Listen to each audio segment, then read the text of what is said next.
Hello everybody and welcome back to the And More Bus Videos YouTube channel. I'm And More Bus Videos, otherwise known as And More Central, depending on what day of the week and what video you're watching.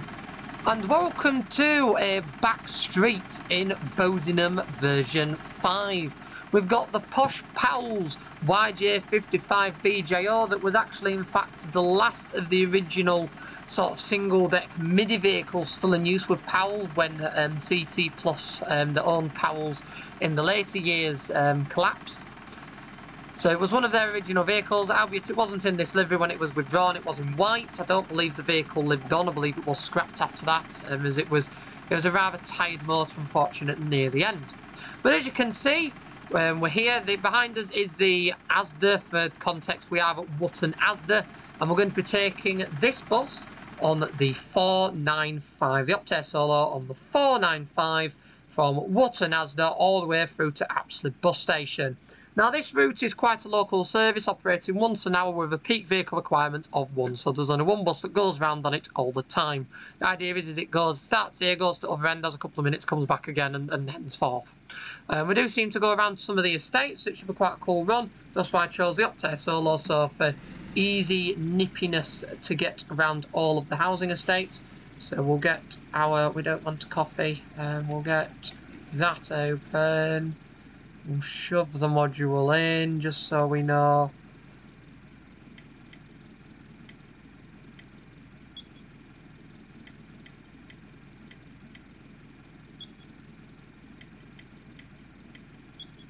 There we go, 1424, so that way we have a vague idea as to what time it is.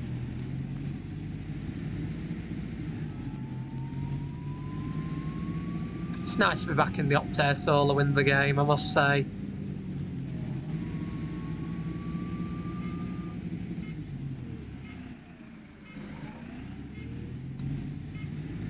Remember when this bus came out, very, very exciting for... there we go, there was a bus stand we probably should have sat at, but didn't.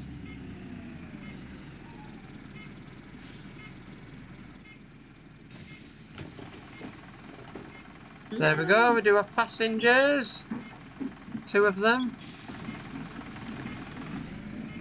Yes, that's where we should have sat. I am using a non-TFL bus because the 495 is one of the stagecoach run routes in the game. And I have done a lot of stagecoach recently, so I thought we would get out the good old Powells Optare Solo just for something a little bit different. Because everybody seemed to enjoy the video I last did with this, so I thought, well, Bowdenham used to be South Yorkshire based, and this was a South Yorkshire operator, so it kind of makes sense to put 2 and 2 together.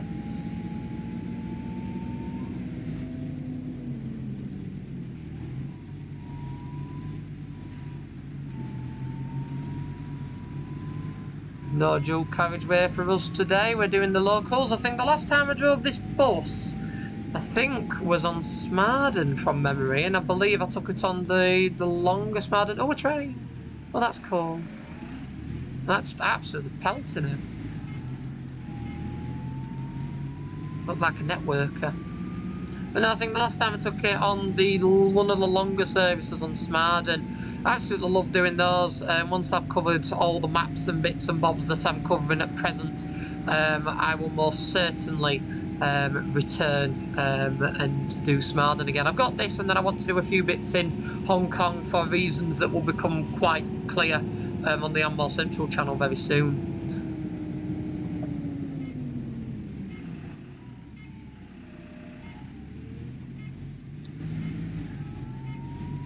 So I'm going to do a few Hong Kong maps and bits like that, and then we'll probably start doing Smarden and other random good stuff after, I think.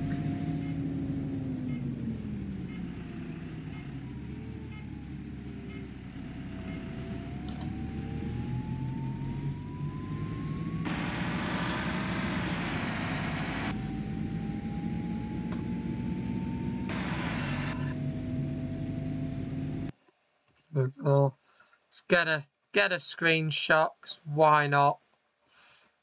And it does look the part. It does look the part when you're at sort of half tilt with the houses behind you. Very appropriate for the route and the operator. or the style of route, she was saying, the operator. I have so many good memories of Powell's buses. I mean, I went on this particular vehicle twice.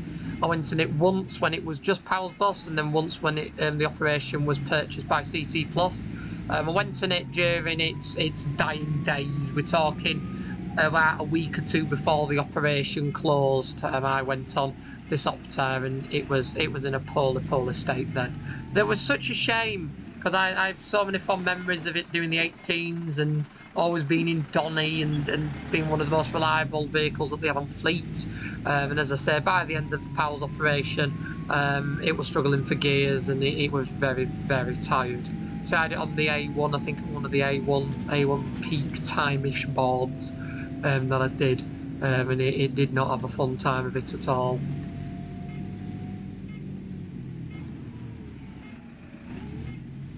There is a video on the Ambobus Videos channel of it, on this channel, should I say. Oh, I've clicked a button. Oh, what do I keep doing? Okay, we clicked a button and I lost steering, so we've unplugged something. Problem solved. No, there is a video on this channel, the Ambobus Videos channel. You can go and find it. It should be in the Powells or CT Plus folder on the playlists, I believe. One or the other. Let's just make sure everything is still there. We go, everything's still functioning. I lent on a wire, and then the wire went a little bit AWOL.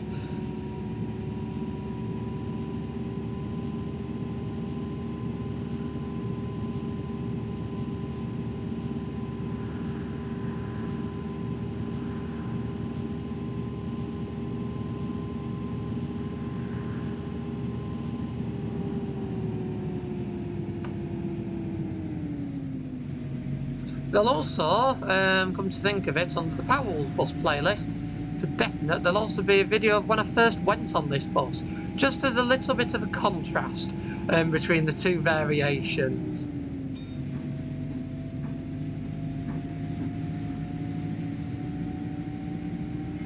Because as I say, when I first went on this vehicle, it was, I think, the pride of the Powell's bus fleet. It was an absolutely stunning motor. And then unfortunately its age caught up to it under CT Plus ownership. As I say, it was a shame, because from memory I believe it was actually, I think it was new to Powell's, or it either was new elsewhere and arrived there quite early on, so they'd really looked after it.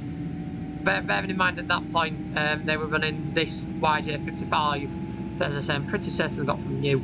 They were running this, and they were also running V-Red Dennis Darts, of which I managed to ride on one of them, and unfortunately I didn't do that many. I kept seeing them about, I got plenty of photos, but as luck would have it with allocations and things, I only managed one. I managed it on the 87 that used to be Meadowholt and Maltby. I managed it on that. I'm trying to think what else I did. I did all sorts of random bits. Did all of their deckers, and as I say, I got one of the MVX darts in that, from memory, was absolutely stunning. Then I did one of the old two-plate Kitano bodied darts that was flawed beyond life's belief, was that thing, when I had it on the 18. That is still one of my all-time favourite videos, was that. I was looking at, we'd finished in Doncaster looking for what was on the 18, and this old two-plate Kitano showed up, and thought, oh, we'll go on that. Absolutely flawed up to Bramley. The Bramley in between Dinnington and Doncaster. It's absolutely flawed beyond belief for that bus. It was amazing, absolutely amazing.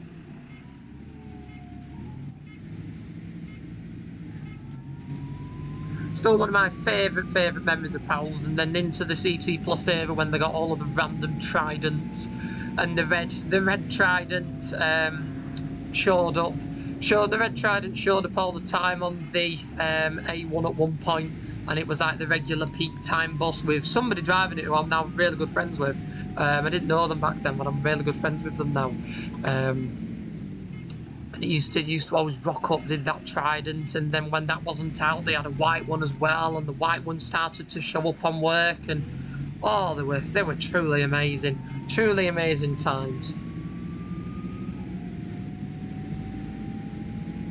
I mean, unfortunately, you could see as an operation it dilapidate that that was such a colossal shame. Unfortunately, I think it was just funding cuts with bits. I mean, it was another operator that really suffered through the pandemic with funding cuts and lower service numbers that really affected operators who took on tendered work, but took on tendered work for a lower tender price, i.e. if the price for a tender that they took on, yes, it might be tendered service, but if they were only given a low amount of tender money because it used to have high passenger numbers, during the pandemic they really suffered because, yes, there was still some recuperation from the government, but unfortunately for routes like that, they were the worst thing you could have, where the council didn't want to add any more subsidy to it because they were struggling, and on the books it looked like a tendered service, but the harsh reality is 10% of it was tendered, 90% of it was commercial passenger loading. So you'd have tender services that pre-pandemic and even post-pandemic now are absolutely full to the rafters. But in the middle of it, they didn't have anybody on them, and they were still getting the same low amount of tender money, but having to run the same service, sometimes in some cases even more buses. So it was a really strange situation to be in, and I think there was a couple of services that were like that. I think the 6, for example, Millhouses to Sheffield was one. The X20 that they branded the Zip between Barnsley and Doncaster, that was another. That they had quite low tender bids on because they relied on passenger numbers, where unfortunately through the pandemic and even when funding was cut, they didn't have the passenger numbers back in time to save them. It's such a shame, such a shame.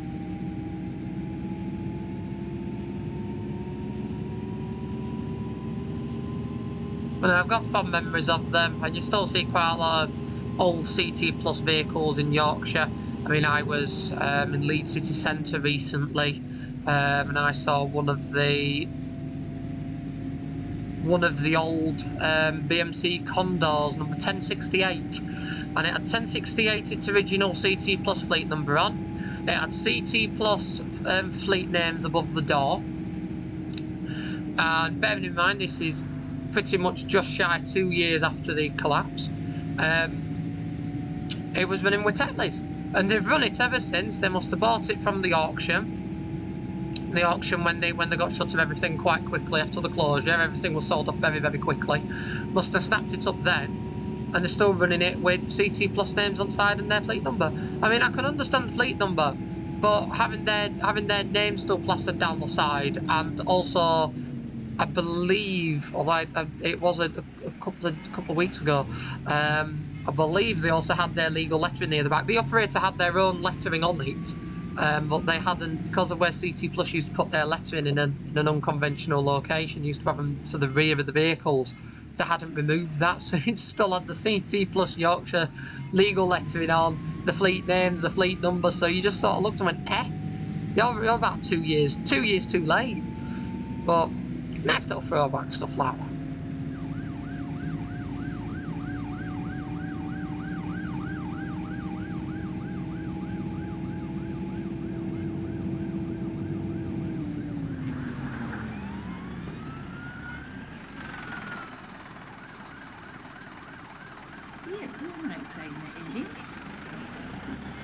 Right, it's fine. It's an Optare Solo. It'll warm up. Little buses, the heating really does crack on them from my own experience. Even if you don't have the heating on or you have it on low, you go after about an hour, bus is warmed up. Even if you don't want it to. Although what's good with an Optare is the design of them. They have massive windows and opening windows. So it basically means that even if you have a warm bus, you can keep the massive windows open, and they do take good effect. Like the bus will cool down really quickly.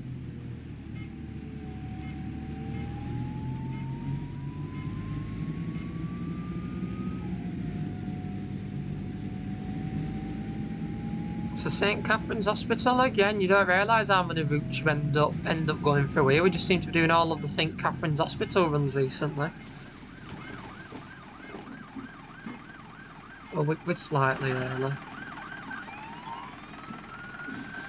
Be fine.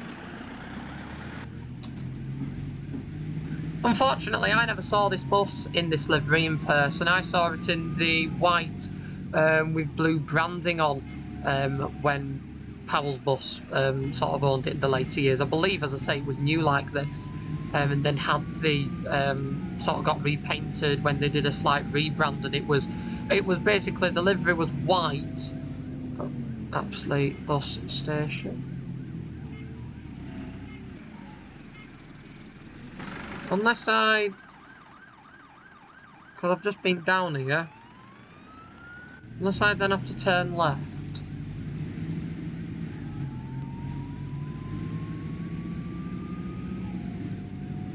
Ah, yes I do, yes, second time.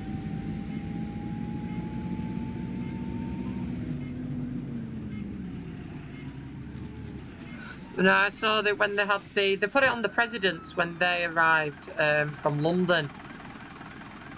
The B7 presidents that they got, they were in white livery with, I believe, yellow and blue lettering, because that livery, more basic than this, replaced this.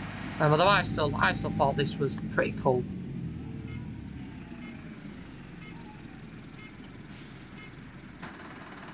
So, and then after that, it was CT plus white with CT plus esque logos, but Powell's fleet names that replaced the Powell's bus livery. Although a few stuff never actually got the full livery. I think from memory the presidents were just debranded for the original Powell's bus blue lettering they had, and they never... There was definitely one, the last one that they had, never actually received anything at all. In fact, I think it was just left in full white. It was just left in white with a CT plus fleet number, and then it got withdrawn.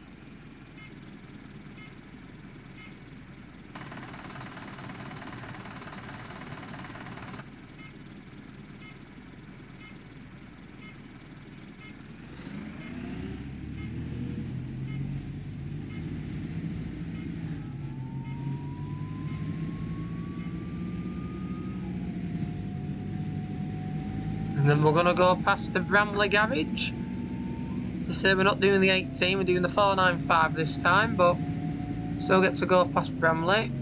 We're not wanting bus, you just stood there. Oh, and then we're shooting into another estate. Quite literally, there we go. Hail and ride.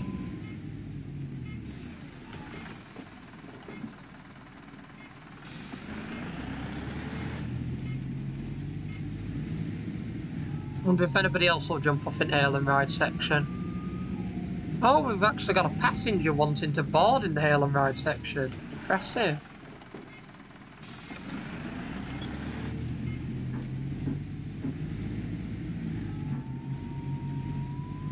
This is again something quirky I like about this map, is they've got these hail and ride bits, and they're on all sorts of different routes around these estates that I think is really cool.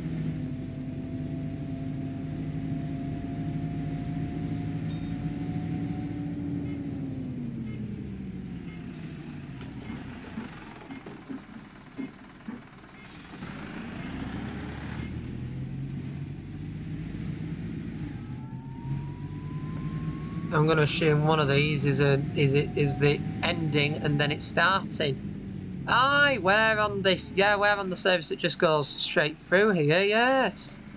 Come on.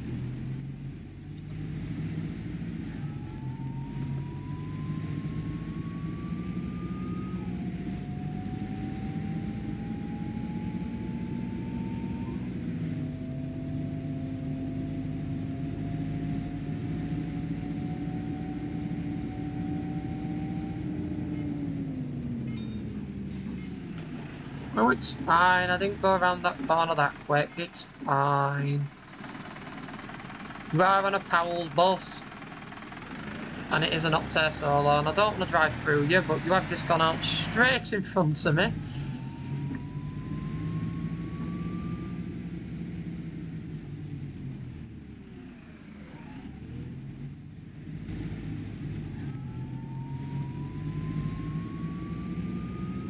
Well, this is right cool, is this? I'm liking this. And it's nice that there isn't just people at every single, like, doorstep. Because stuff like that can be quite irritating. So this is quite good how people are spread out. But it is realistic, as in if it was hail and ride, people just wouldn't all stand together.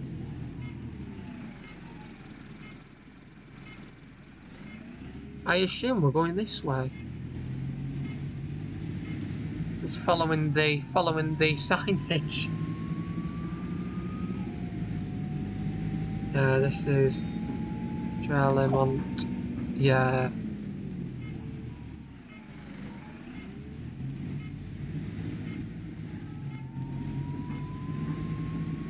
Offload there at bus stop.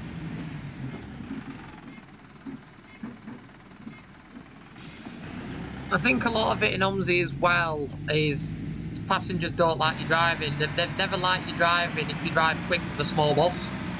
If you drive quick with a Decker or something, they've got a lot more tolerance, but I think it's because of the size of the vehicle. Because on the demographics in the game, I think obviously because it's a smaller, the complaints multiply as a result, if that makes sense. So I think it's this idea that the smaller the vehicle, the more bumps and bits they feel versus what they do with a double-decker. I feel like there is a better way to explain that, but hopefully you all know what I'm trying to grasp at. Because we had the exact same thing with the old 0520 Ceto, for those of you that remember that far back. With the exact same problem with that when that was launched, and the same problem with the Mercedes Beaver that used to drive on Gatterville. Same problem where you drive it in the same way you'd drive like the bus in front we've got, the Decker, but the passengers would moan and get off quite early. But I think that's just an OMSI quirk.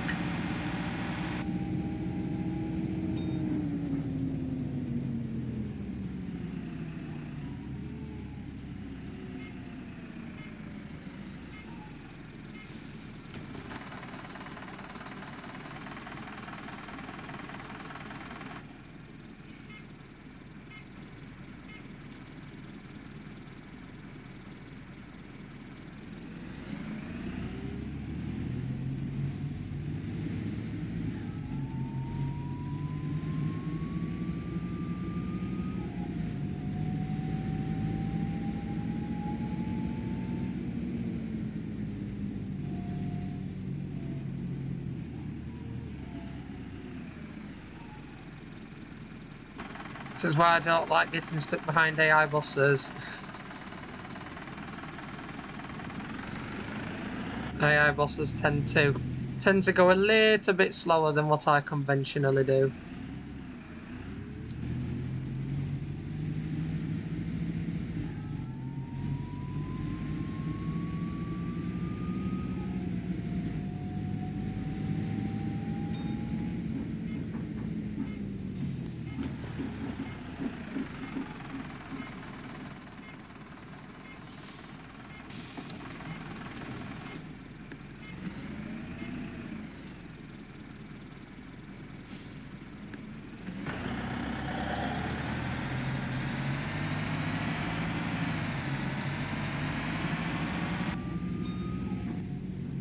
There we go, we've already made it to the bus station.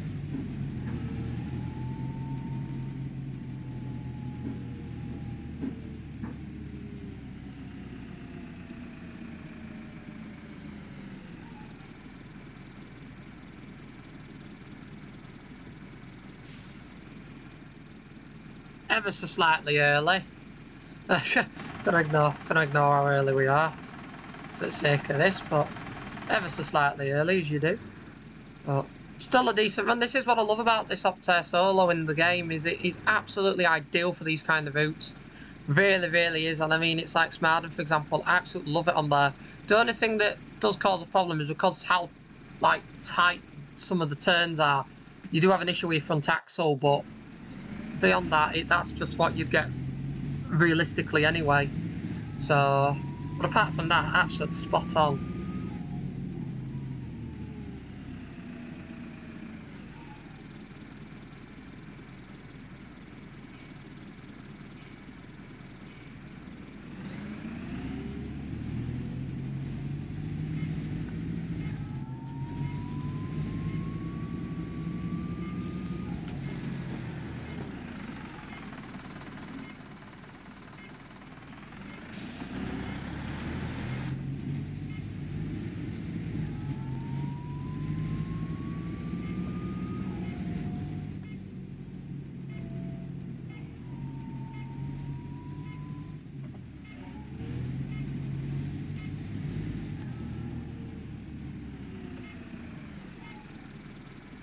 There we go. Typical fashion, where we'll just dump it here, put that in service, sort of nip to shop, and then get ready to do our trip. So yeah, so that was fun, and thoroughly enjoyed that. Nice fun on the 495. Nice service, and one bus, you can tell the kind of dynamic they're trying to give off with it. So I enjoyed that. The Optare Solo, absolutely perfect for the route, and it, as I say, going past places like the Bramley Depot and bits like that, probably gave the Powells bus vibe. It was really, really nice, and always nice to tell the tales of my previous experiences sampling buses. With all of that said and done though, I do hope you have enjoyed this video. If you have done, do be sure to click that like button so that more people can find it and enjoy like you have. And if you haven't already, do be sure to subscribe to the And More Bus Videos YouTube channel for more content like this from the simulation section with OMSI 2 videos up to twice a week, as well as an archive of over 7,000 backseating engine-focused public transport videos from the UK and beyond. With buses, trams, trains and more, there's something on there for everyone, with an additional 21 of those videos added every single week.